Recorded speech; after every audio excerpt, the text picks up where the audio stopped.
Hey, this is Bon, aka Morgan, or whatever you want to call me. We got patch notes for the Division 2's PTS that starts tomorrow, and as of the recording of this video, and when you're watching it, should be live for preload if you own the Division 2 on PC. PC only, no console. It's been discussed 100 times, and it's an oh well situation there. So I'm gonna fairly quickly kind of breeze through these notes and then give my thoughts on what we see here. And keep in mind, we haven't played this yet. This is purely just kind of talking about the notes that they've given us. And so let's jump into it. So the first thing we see here is we have there's going to be 3 phases of this PTS. My guess is going to be they're going to be a week at a time. But I don't know if they detail in here if it's anything other than that. So the first week is going to be the new mode countdown and the new expertise system. The second phase will be new gear and balance adjustments will be implemented. And then the third phase will be everything from phase 1 and 2, as well as any bug fixes that they are able to complete from phase 1 and 2. So the main attraction here is new game mode countdown. Countdown is a new 8-player in-game mode for the Division 2. 2 groups of 4 shade agents are deployed to a power plant to prevent a lockdown. Racing against the clock, the agents must work together to secure the site and stabilize the power plant. Believing their mission is complete, and the agents prepare for extraction and are pursued by heavily armed and technologically advanced hostiles. So the overview is it's 8-player PvE mode, timed mission, various objectives, randomized encounters, and flow on a new unique map. New gear and weapon drops. It's going to be in the phase 2 of the PTS, and it's going to have matchmaking. We'll come back to this. The expertise system is going to be shown off. It's a progression feature that allows to improve the maximum performance of select weapons, gear sets, skill variants, and more. This feature is composed of 2 types of progression systems: expertise and proficiency rank. Each eligible system, you can read that. So this is basically letting you, the more you use certain types of gear or certain types of weapons and stuff like that, they're going to become more powerful. The types here are: the expertise is agent level, the proficiency rank is item type level, reaching max proficiency rank, and this proficient deal here, grade individual item levels is like per item. And then the research categories are weapons, gear brands, gear sets, named items, exotics, skill variants, and specialization weapons. We'll come back to this as well. New gear. We have a new, this is named gear. So we have a new chest that has the perfect spotter talent, amplifies total weapon skill damage by 15% to pulsed enemies. This is an interesting topic because the current regular spotter chest already has 15%. So there's already chatter that they're just going to nerf the current item, and you're going to have to find this item to get what you already have in the game today. Just some food for thought there. And then the other item is the setup. It's a backpack that has perfectly opportunistic enemies you hit with shotguns and marksman rifles, amplifies the damage they take by 15% from any source of damage for 5 seconds. So then they have new weapons here. So these are new exotic weapons. The first one is the Dread Edict. It's a exotic variation of the SVD marksman rifle, and it has the talent full stop. Shooting enemies build stacks to a cap of 20. Headshots grant 2 stacks at a time per shot. Each stack grants 2% weapon damage and 5% headshot damage. On reload, it clears the stacks, but you gain 5% of your max armor as temp armor for 10 seconds for each stack removed. Headshot kills with Dread Edict restore all bullets in the magazine. This does not count as a reload. And then we have a mask under the new weapons. So I assume this was supposed to be up in, maybe this was supposed to be in the new gear section, but it's a Catharsis, an exotic mask, has a talent Vicious Cycle. Taking damage builds stacks to a cap of 30. Each stack grants 1% weapon damage. Taking damage at max stacks triggers a purge, removing all stacks and status effects, then dropping a healing cloud, which restores 5% of max armor for 10 seconds to all allies in the cloud. And then the final weapon is the blue screen. It's an exotic variation of the Stoner LMG. The talent is Disruptor Rounds. So shooting an enemy marks them and adds a stack to the agent up to a count of 50. Shooting a marked enemy refreshes the mark and adds stacks to the agent. When you deploy a non-shield skill, remove all stacks on agent and all marked targets trigger an effect. And then it kind of details what the different levels of stacks do here. They detail a couple new named weapons. So the Dare is a LMG HK GR9. It has the perfect talent Flatline that amplifies weapon damage by 20% to pulsed enemies. After 2 kills, it applies a pulse to the next enemy you hit. And then they have a Kingbreaker, the TKB 408 assault rifle.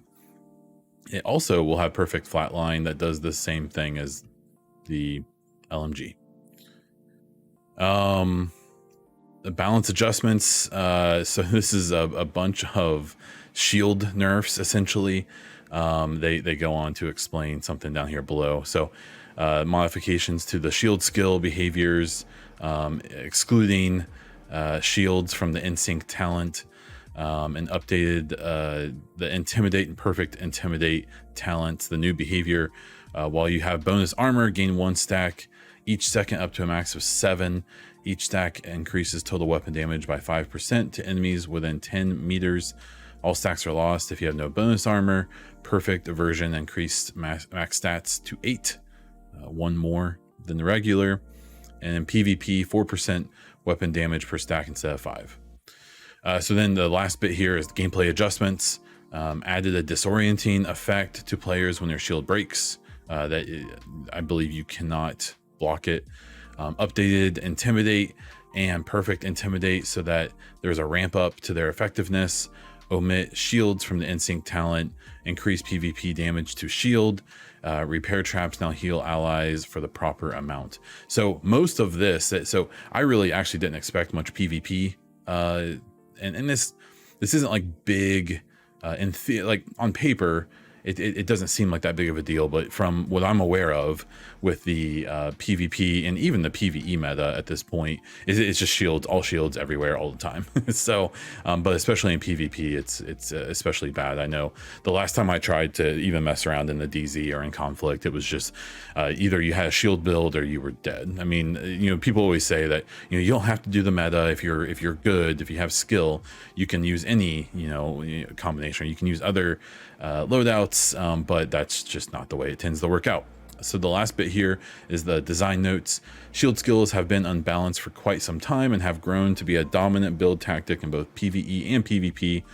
Combined with NSYNC, shields provide an unparalleled, no downsides DPS boost. In addition, Intimidate, when combined with various methods of gaining short-term bonus armor, this made it deeply unfair to ambush situations in PvP and led to an undesirable PvE meta as well. As such, Intimidate now requires a slow build-up before reaching maximum effectiveness. Okay, so my hot takes on this stuff. This new game mode, I'll play it tomorrow. I don't plan on making any content for this, maybe even this weekend necessarily. I really want to dig into it. I've, for better or worse, been known for kind of dogging on people who seem like they jump into these PTSs, not really to test anything, but mostly just to take advantage of hype and get some clicks. And so I'm not going to really try to make any content about this until I feel like I've fairly thoroughly tested it. Have at least some feedback to give, have at least attempted to find some bugs or misbalances and things like that. My first reaction, if I have to be straight up, is I'm not super excited about this. I don't. This kind of just seems like a play on I mean, it kind of seems like the raids. I assume maybe it won't be as mechanically difficult, but there's just all kinds of things here that kind of make me not super excited. I'm mostly a solo player, so the idea of needing to depend on 7 probably match-made people to do stuff doesn't sound super fun. This is the exact issue that people have brought up with matchmaking in the raids. If this stuff is gonna, these 2 groups of 4 agents, if there's gonna be required communication between these 2 groups and coordination, that's gonna be a bit rough, I think, but we'll have to wait and see. I don't know, man. I can't act like, I'm not gonna act like this is like, oh my god, I can't believe they've done this. This is blowing my mind. This is without a doubt gonna be amazing. Obviously, without actually playing it tomorrow, maybe it is gonna be great. Maybe this flow of the new unique map and these heavily armed and advanced, so the Black Tusk, I assume, and hunters probably will be our enemies in this mode. I don't know. I have to be straight up. This isn't like blowing me away. I hope it will when I play it. Obviously, there's only so much we know right now, but this 8-player thing, man, I mean, there's matchmaking, so that's better already than the raids. Not that the raids necessarily needed matchmaking, but they definitely needed some kind of LFG system, and they never got it. The answer was always just basically just get on Discord, which is useless for most console players. And that's probably why the raids have like a 2% participation rate, and that not very many people have even done them. And so, yeah, like for the first couple of weeks, this is going to be great. But what happens a month, 2 months later, when the player pop drops, and then, yeah, like I said before, like if this requires cooperation between the 2 teams, or even the agents on, the 4 agents within their own team, it's going to be interesting. I guess I was just kind of hoping that this new mode was going to be something that you could solo if you wanted, things like that. Now, I did see Yannick did comment that in theory you could try to solo this, but it doesn't scale to group size. So it is scaled for 2 teams of 4. And with the assumption that if you try to solo it, it's going to be scaled for 8 people. So there may be some weirdo freakos out there who can still figure it out and do it as one, but that's probably not the intended thing. So, I mean, I kind of need to see this, I guess. But I'm going to be totally honest. This doesn't really jump out to me as like, oh my gosh, this is the most exciting thing I've ever heard of. But I will happily be proven wrong. The expertise system, I mean, this definitely seems like, we're going to have lots more bits and bobs popping up on the screen whenever we do stuff. And, we're going to have this kind of like micro level of gaining power and being rewarded for, using, the gear that we like the most and all of that stuff. This is another one where I kind of want to see how it actually feels in hand, and it just seems like they're just adding more numbers, and maybe I'm slowly realizing that maybe this type of game just isn't what I'm super interested in, because like this, nothing about this screams like this is going to make you want to come back and play 10 hours a week again or more or whatever. This just seems like kind of a both of these things honestly seem like things that if they would have been added a year ago, after the first set of manhunts ended, maybe it would have been more enticing. But after waiting all this time, I'll comment on that here in a minute when I'm done. The new gear and weapons, I mean, this all seems okay. I think the perfect spotter thing is interesting because it's implying that they're going to nerf the current spotter, which that's not going to make anyone happy, because it's basically just going to say, we're going to make what you have now worse, and you're going to have to farm to get back what you currently have if this is a thing you want. All of the new weapons, even though this isn't a weapon, I mean, it seemed interesting. It seems like it's all about stacks, which obviously this genre has a lot of that. I'm wondering if these new named weapons, if these aren't supposed to have the exact same talent. But it does seem like these are meant to go with the new perfect spotter chest, and you know, some of these other items as well as existing ones. The balance adjustments, I mean, this does seem cool for people who, you know, do care about the PvP in this game still. Yeah, I mean, I've made my take on that pretty clear. I think that it's been pretty obvious for 2+ years that they aren't super concerned, or 3 years now almost, about the PvP side of the game. But this does, from what I've heard people talk about, this seems like it may have a pretty big impact on that, which is more than I expected, to be totally honest. And then this here just talking about why they're basically nerfing the heck out of shields. So my whole issue with this content as we were waiting for it was, the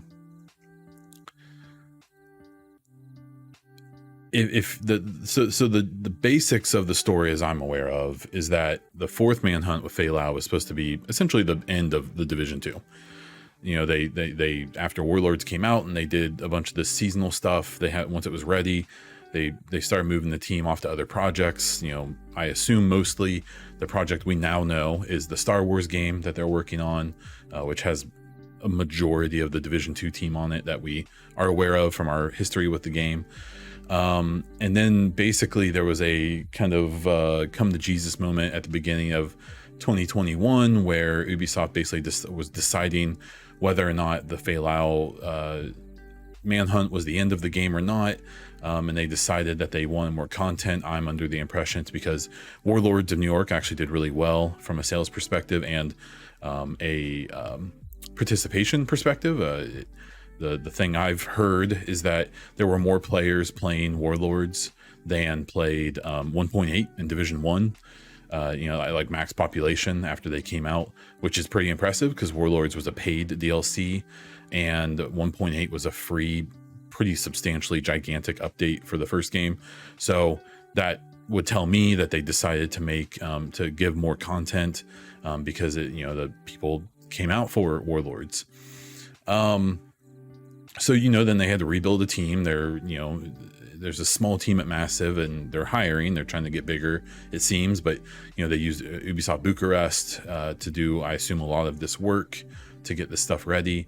And I think the issue is that I think they're almost in a damned if they do or don't situation here, where the longer we're waiting for this stuff, the longer we waited, because in all reality, we haven't gotten new content since Warlords dropped. We got the manhunts and then they replayed them. But, you know, that was, I think it's okay to say that content was pretty sparse and, you know, some people liked, you know, that stuff, but it wasn't really like, I think, the most satisfying content in the world. And it's all we had for 2 years. And, you know, it's understandable that this content may not feel like it was 2 years in the making, because it wasn't.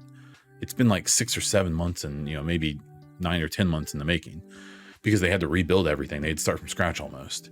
And so I appreciate that. It's just the problem is that, you know, not everyone appreciates that. And even if you do, you still just, after all this time, you know, are kind of waiting for this big splash. And this doesn't feel like a big splash.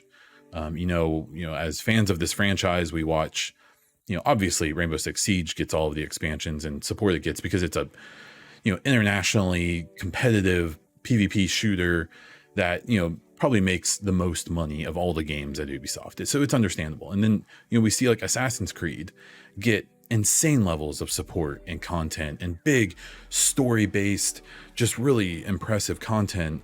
And, you know, we even see like The Crew 2, which is one of the worst games I've ever played, getting lots of support. For Honor getting lots of support. And then we see this franchise that I believe should be Ubisoft's second or third biggest franchise, you know, behind Siege and maybe Assassin's Creed. And instead, you know, we're kind of getting, you know, I don't blame Massive, but it just seems like Ubisoft just isn't willing to go all in on this franchise. And so after all this time, we get these updates that just they seem cool. And I bet this mode's going to be fun, but this just doesn't, someone like me who cares about the story and things like that, I'm sure the manhunts or the seasons, whatever they do, will have some story content the way that the 4 manhunts did with year 2. But that was pretty sparse, and it was kind of underwhelming. And it's the elephant in the room is how insanely underwhelming Fei Lao's conclusion was. And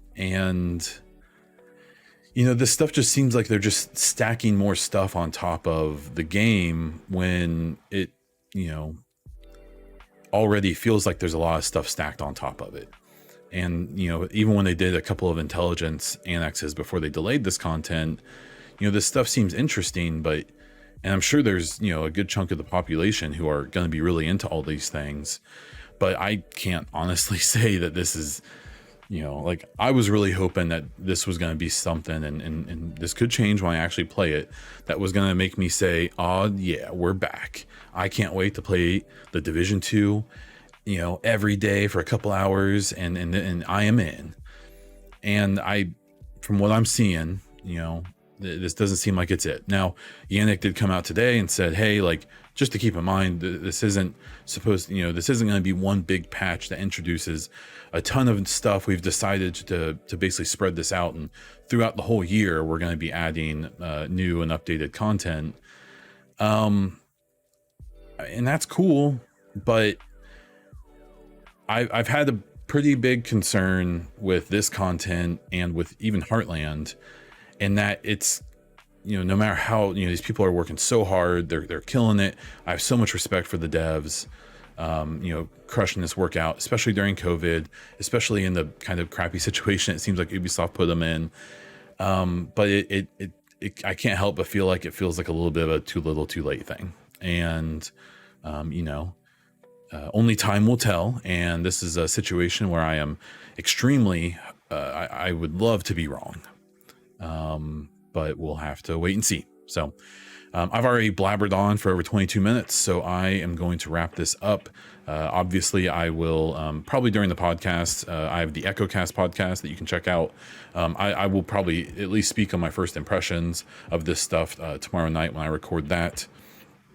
And then maybe next week or the week after, or maybe even once the PTS is over, I'll kind of give my overall thoughts on what's going on and how I feel about all of this.